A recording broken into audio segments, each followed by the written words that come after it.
There's a very simple reason why the greatest pop sax solos are great. Every solo that stands the test of time and that you've heard over and over again has a clear structure, a simple melody, and a logic to how it's constructed. Okay, so that's simple to say, but perhaps not so simple to actually do. But today, I'm going to show you an easy 4-step process for making your own pop sax solos, and you can use it right away. Here's why I wanted to share this with you today. You've probably heard of Cloudvocal. They make amazing microphones and headphones, and tons of our Sax School members use their products. Well, every year they host the Cloudvocal Jam, and this year is no exception. They've released a backing track for you to record a solo on, and you can then submit it to them for the jam, and you could win some fabulous prizes. And by the way, if you want to learn more about pop, jazz, blues, saxophone, or even how to set up your equipment like a pro, Sax School has tons of resources available. You can check out our online lessons and take advantage of our 14-day free trial. Just click on the link below. Now, let's dig in.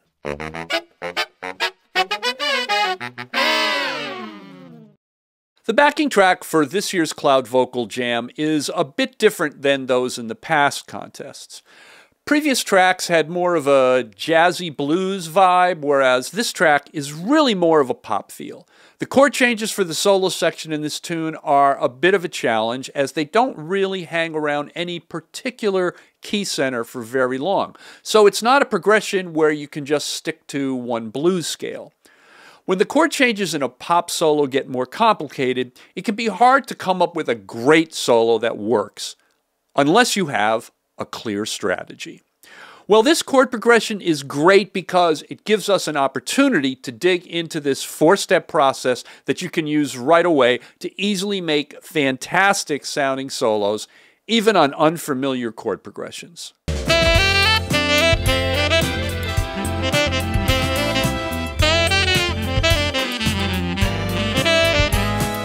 Now, we'll get into that technique in a few minutes, but first let's talk about how a sax solo on a pop song might be different from one on a jazz recording. Now, of course, no one out there in cyberspace would ever jump at the chance to correct anyone on YouTube. But just in case, let me just state right now that these are just generalizations, and there are always going to be exceptions.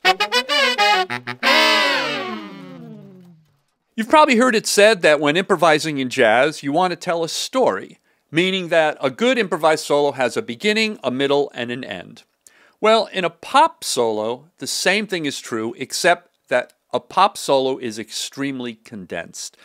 Now, while a jazz solo is usually played over 32-bar form and you have lots of time to build to a climax and then wind down, pop songs are usually short, around 3 or 4 minutes. So the solo in that song is often going to be just 8 bars, sometimes less. So you have a lot less time to tell your story. You've got to get to the point pretty quickly, say your piece with very little build-up or wind down at the end. Now, jazz solos emphasize spontaneous creativity with the soloist interacting live with other musicians and exploring sometimes intricate chord progressions and using rhythmic and harmonic complexity. A pop solo is typically simple and catchy. The key to a good pop solo is not flashy runs. The focus is on melody. If you listen to any great pop saxophone solo, you'll find that the one common element is that they all have singable melodies. The best pop solos have catchy, memorable melodies that are easy for the average listener to grasp. Here's a great example of what I mean. When I thought about doing this video and was thinking about some of my favorite pop saxophone solos, one of the first ones that came to mind was John Clarke's tenor solo on the Kenny Loggins tune, Whenever I Call You Friend, from 1978. It's one of those rare solos that hit me the very first time I heard it on the radio. Let's give it a listen.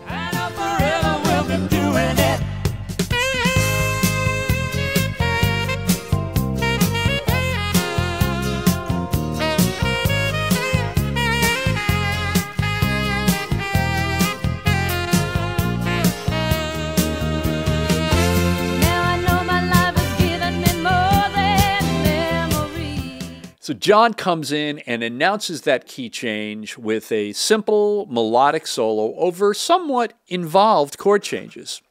It's only 8 bars, there's nothing flashy, and it's likely one of those solos that may have been composed in the studio, but the end result is what matters. And in my opinion, it's a beautiful and classic singable pop saxophone solo.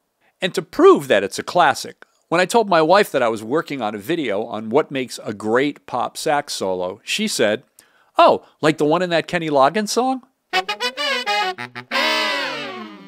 Now, while a jazz solo's main emphasis is improvisation, often a pop solo is not entirely improvised. Now, that doesn't mean that solos on jazz records aren't melodic, or that some pop solos aren't 100% improvised. For example, Tom Scott's great soprano playing on Paul McCartney's Listen to What the Man Said was actually recorded in one take while Scott was warming up in the studio.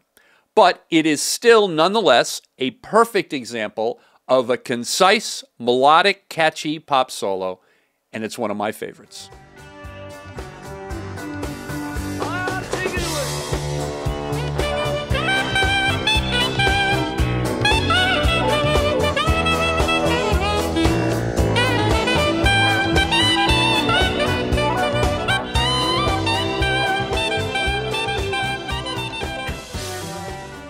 Many of the most memorable pop solos might start out with a raw idea in the studio, and then they're fine-tuned, sometimes by committee, adding and subtracting until they end up with the fully developed final product. So often they are essentially being composed in the studio. Someone much wiser than me has made the observation that composition is just improvising, only slowed down.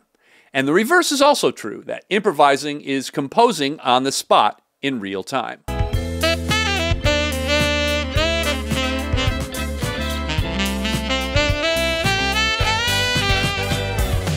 So we'll be exploring how to use some of our improvising skills to come up with some ideas for a solo, and then use some compositional skills to fine-tune our ideas into a cohesive, concise, memorable pop solo. At least that's our goal. Sometimes I find a good place to start is actually without the saxophone. Since we're not in a recording studio where time is at a premium, we can relax and spend some time with the chord progression. Now, we've included a backing track with the 16-bar progression on a loop, so you can just listen to the track on repeat and see if any little melodic phrases present themselves in certain sections of the progression. Try singing those phrases. Often those little phrases can spur another idea, and before you know it, you might have the start of a melody. So give that a try. Sometimes I'll have the voice recorder app on my phone, and if something pops out at me that I think might work, I'll record it and then try playing it on saxophone.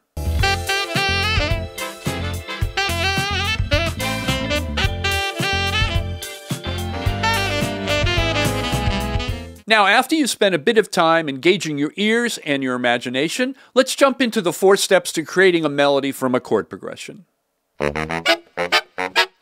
Now, in a progression like this, it's best to break it down into bite-sized chunks. If you have any keyboard skills, the best way to do this is just to play each chord while holding down the sustain pedal, and then just play your saxophone over each chord. Play through each chord out of time, just working on getting the chord tones in your ears and under your fingers. Then try the same thing using the scales that are appropriate for each chord.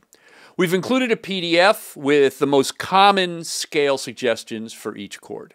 If you don't play piano, we've created a practice track with each chord played for 8 measures so you can practice over each chord. This practice track uses just the first 8-bar section, since the second 8 bars are essentially the same except for that last measure. For demonstration purposes, the chords are being held half as long, just so you can get the general idea of how to work through each chord.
After spending some time getting the scales and chord tones under your fingers, try playing along with track number 2, which is the chord progression in time, but at an easier tempo.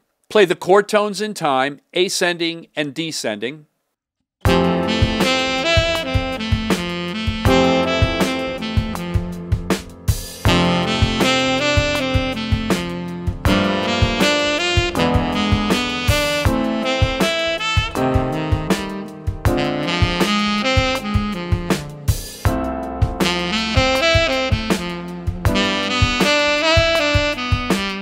And then play them in a random order.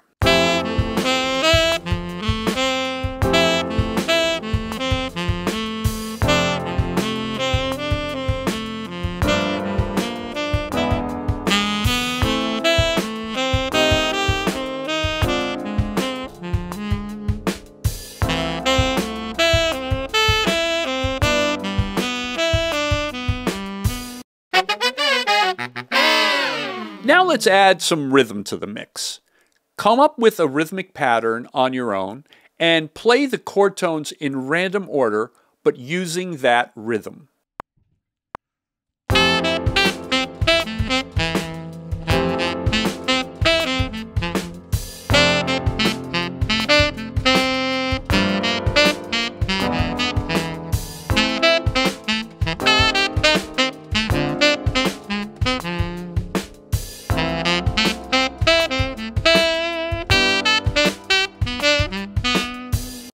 Try this using a different rhythm each time.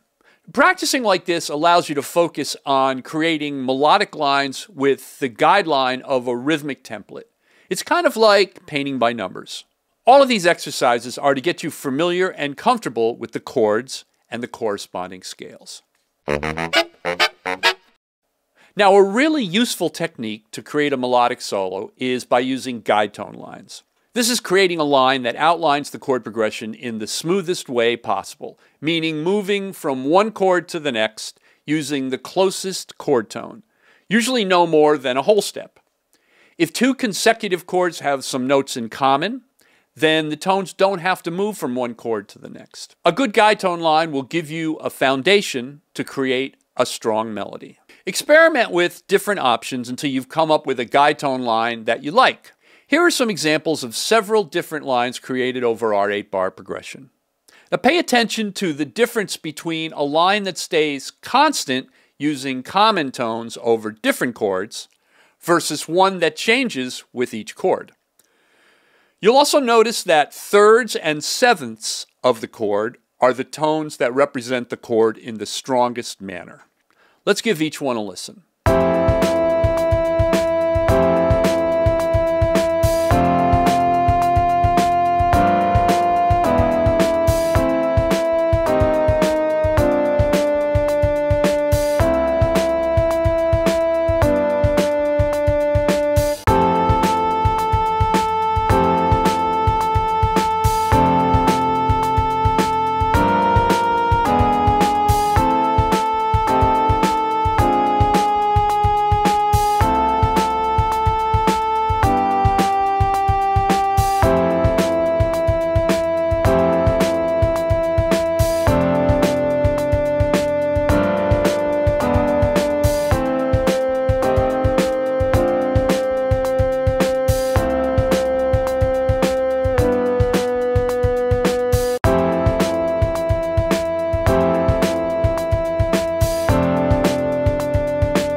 I'm going to pick these two lines as the framework for my solo. And since I want the second 8 bars to kick it up a notch, I'm going to use the guide tone line that starts a little higher in the second half. Once you've picked your line, try playing just the guide tones and changing the rhythm. At this point, try to play the notes with some conversational rhythm, meaning a question and answer.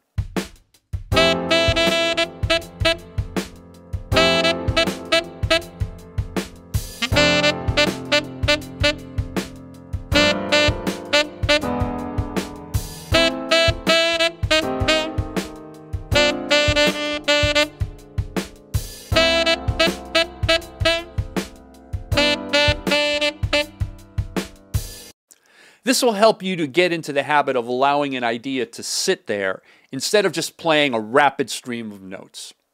You'll want to play around with this line until you can hear the guide tones in your head. The next step is to use some of the notes of the corresponding scales to connect the guide tones to each other. We start with this 4-bar guide tone line. Then we take that line and add one note to each guide tone. So in tenor key, the first guide tone is an F sharp, the 7th of G major, and I'll connect that to a D, which is the 5th of the G chord. I repeat that in the next measure, and then in the following measure, the guide tone goes up to a G, the root of the G6 chord, and I connect that to an E, which is the 6th of that G6 chord.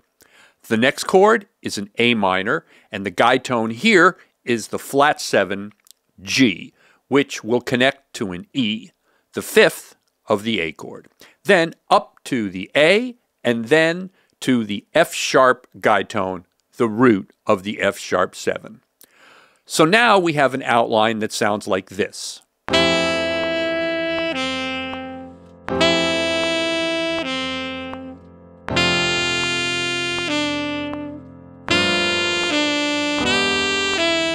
Now we'll add some more connecting notes to give the line a bit more of an angle. I'm playing an A in between each set of tones, which gives us this.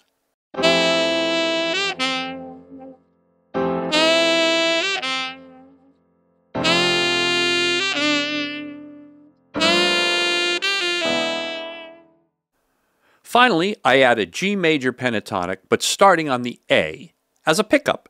And here is a D major run up to the G of the G6 chord, then a chromatic run up to the G, and then a chromatic run down from the A to the F sharp. And that gives us this line.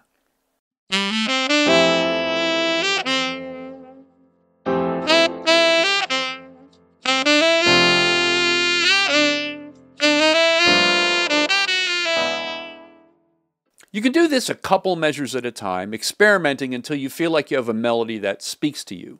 And that bit of melody can inspire the next bit. Once you've created a melody using the guide tones, play around with it a bit. Change registers, experiment with different ways to connect the guide tones, maybe change the direction of a connecting line.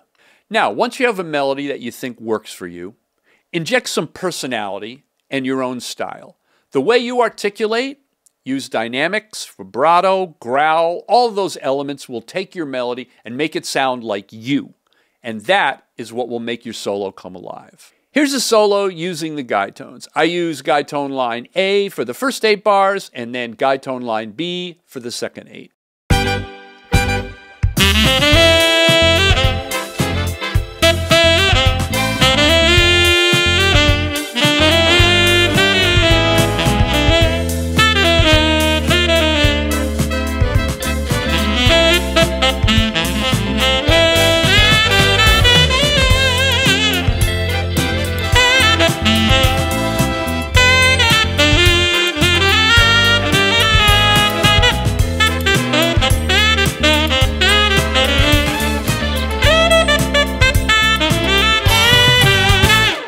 Well, I hope you found this lesson useful. You can get the PDF and practice tracks from this lesson along with all of our other free resources inside the Sax School locker. It's completely free. Just click on the link below and sign up. And if you want to learn even more skills to take your sax playing to the next level, come and join the over 3,000 members inside Sax School. We've got hundreds of lessons in all different genres, and we're constantly adding new content. So come and take advantage of our 14-day free trial. Just click on the link below to check it out. And don't forget to enter the Cloudvocal Jam. It's open all month long, and we're looking forward to hearing your entries. Let's see if you can incorporate some of the tips we've discussed today. And if you need some more inspiration, go check out this video to hear the greatest pop solos of the 1980s. And until next time, keep practicing, and I'll see you soon.